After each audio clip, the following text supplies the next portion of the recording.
28 years. That's how long federal prosecutors want former Detroit Mayor Kwame Kilpatrick and his friend Bobby Ferguson to spend in federal prison. 7 Action News investigator Heather Catala joins us right now with the latest. And Heather, this could have been worse.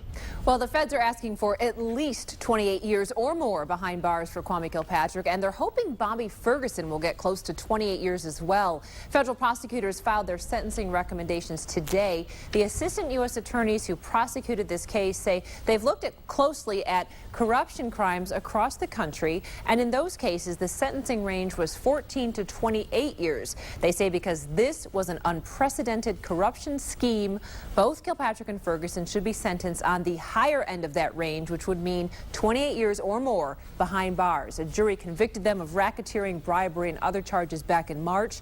Both men will be sentenced a week from today. The guidelines in this case, according to the government's calculation, are 30 years to life in prison. However, the guidelines are only advisory. Judge Nancy Edmonds gets to make the final determination about how long they will be locked up. Judges often come in somewhat lower, but if she were to come in, say, close to the government's recommendation, 25 years for the former mayor, that's the kind of sentence that is going to be viewed across the country as substantial, even severe punishment.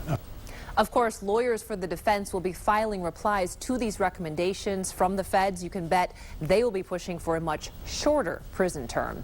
And before the sentencing, before the trial, before any of this happened in the Detroit corruption case, a group of regular people came together as part of a federal grand jury to decide whether the former mayor would be charged in the first place. I'm still under oath. You cannot talk about cases. But I was very proud to have served. I mean, it's an honor. It was a great learning experience, and I would really do it over and over again. I mean, I hope everybody that, if they're ever chosen, takes it as seriously as we do. I mean, I really hope they do, because you hold someone's life in your hands. Coming up tonight on 7 Action News at 11, I'll take you inside this highly secret part of our justice system. You'll also hear from the chief federal judge as he shares some rare insights into the Kilpatrick grand jury. Carolyn?